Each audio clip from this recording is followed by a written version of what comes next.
स्वागत है। मैं हूं आपके साथ अंकिता। चलिए नजर डालते हैं अब तक की बड़ी खबरों की ओर। गोवर्धन पूजा में ग्रामीण विकास मंत्री प्रहलाद पटेल उपस्थित रहे।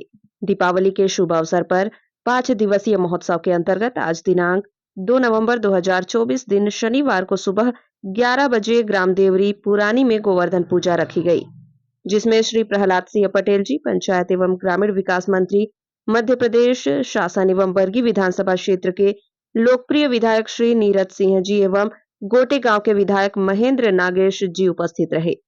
गौ माता को चंदन तिलक लगाकर लड्डुओं का भोग लगाया गया। उसके बाद में गोवर्धन महाराज की पूजा हुई। गौ माता को लड्डू खिलाया गया, प्रसाद खिलाया गया। उसके बाद में गोवर्धन पूजा हुई। समस्त मंडल कार्यकर्ता उपस्थित रहे।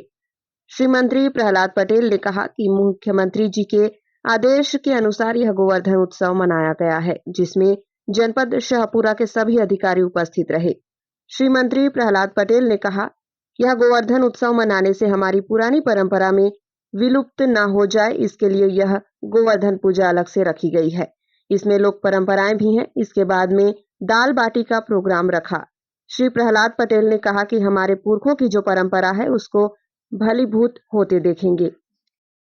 मुख्यमंत्री जी का मैं हृदय से आभारी हूँ। ग्रामीण विकास का मतलब सिर्फ सीमेंट कंक्रीट के रोड और भवन बन जाना नहीं होता।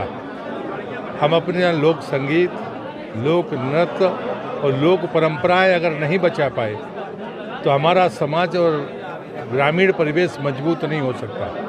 हम समृद्धि हमारे पास होनी चाहिए।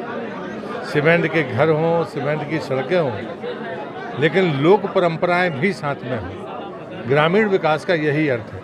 यदि हम इतना ही रखें, वो पर्यावरण नष्ट कर दें, तो भी हमारा ग्रामीण विकास पूरा नहीं हो सकता। और इसलिए मैं मानता हूँ कि चाहे वो पर्यावरणीय परंपराएं हो, हमारी हर परंपरा के साथ पर्यावरण सबसे अहम है। हम पशुधन का जब पूजन करते हैं तो उसके साथ पर्यावरण उसके साथ निहित है। इसलिए हमारा ग्रामीण विकास सिर्फ सीमेंट कंक्रीट के जंगल बनाने वाला नहीं है, उसमें लोक परंपराएं भी हैं। लोक परंपराएं हमको पर्यावरण को सुरक्षित रखने का सामर्थ्य देती है, प्रेरणा देती है। और इसलिए हमें अपनी आने वाली पीढ़ी को उसे सौंपना चाहिए। जैसे हम अपनी संपत्ति सौंपते हैं, ये लोक संपत्ति को भी अपने बच्चों को हम सौंपें। यही इस कार्यक्रम का मूल उद्देश्य है। मैं फिर से मुख्यमंत्री जी का इस बात के लिए हृदय से आभार व्यक्त करता हूँ। मैं देश का संस्कृति मंत्री रहा हूँ और इसलिए मैं जिम्मेदारी के साथ कह सकता हूँ, लोक परंपराएं होंगी तो समाज जीवन होगा, अन्यथा हम पश्चिम की तरह परिवार से दूर भागने की गलती कर बैठेंगे। गोवर्धन के लिए सबसे महत्वपूर्ण जैविक खेती लगती है, तो उसको गाँव में वो स्थापित हो जाए, उसके लिए कोई सर्कुलर या कोई तैयारी? मैंने एक लाइन जो कही ना कि जिसको हम कचरा मानते हैं मेड़ पर, जिस कचरे को किसान खेत से अलग करता है लेकिन गोवर्धन में पूजन में रखता है, तो मुझे लगता है कि ये सीधा संकेत है कि कोई भी वनस्पति बेकार नहीं है। एक तरफ आप मथानी, मूसल, कुरैया सब रखते हो जो किसी के काम में आती है, लेकिन दूसरी तरफ मेड़ पर पैदा होने वाले कचरे को भी वहाँ रखते हो और उसका भी पूजन करते हो। ये पर्यावरण के संरक्षण का और वनस्पति के मूल्यों का सबसे आदर्श प्रमाण है। आपके विभाग से कोई नई तैयारी इन सब चीज़ों को लेकर? मैं तो हमेशा से मानता हूँ कि निर्माण का मतलब और ग्रामीण विकास का मतलब सिर्फ भवन नहीं होता, सड़क नहीं होती, परंपराएं साथ चलनी चाहिए। नर्मदा किनारे माटी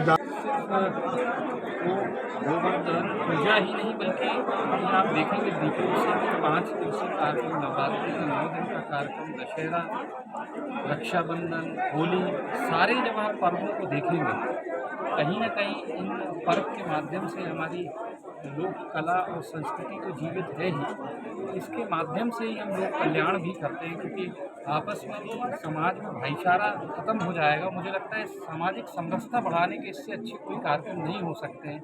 आप प्रकृति के करीब हैं, आप पास में आपकी नदी भी है, यहाँ जंगल है, यहाँ ज़मीन है, जिन चीज़ों को हमें संरक्षित संवर्धित करने की ज़रूरत है। ऐसे मिलन समारोह के माध्यम से हम, जैसा विधायक जी अभी कह भी रहे थे, मेरे साथी विधायक की, एक पंथ दो काज होते हैं, मिलना एक बात है और उस मिलन समारोह के दौरान ऐसे समाज के सामने जो चुनौतीपूर्ण विषय हैं उन पर चर्चा होना, और जो मुझे लगता है कि इन विषयों को हम देखें तो ये भविष्य के यही विषय हैं जिन पर सरकारें काम करेंगी, और उस दिशा में हमारे ग्रामीण पंचायत विकास मंत्री जी हमेशा से लोगों को जागरूक करते रहे हैं। उनके हर कार्य के पीछे एक वजह होती है, उन्हें वो संदेश दे के जाते हैं। जिस तरह के विचार, सिर्फ मैं विचार ही नहीं कहता हूँ, विचारों को आत्मसात करके एक जीवन जीते हुए लोगों को संदेश देते हैं और हर सामाजिक बुराई के प्रति भी उनका नज़रिया बड़ा स्पष्ट है कि वो सामाजिक बुराइयों को नष्ट करना है और इन लोक कला, लोक परंपराओं को जीवित रखने वाले त्योहारों को, तीजों को हमें सबको मिलजुल के मनाना चाहिए। इसीलिए वो कहते हैं ना आमंत्रण की ज़रूरत है, ना किसी को यहाँ मनाइए, सब आएँ, सब मिलें।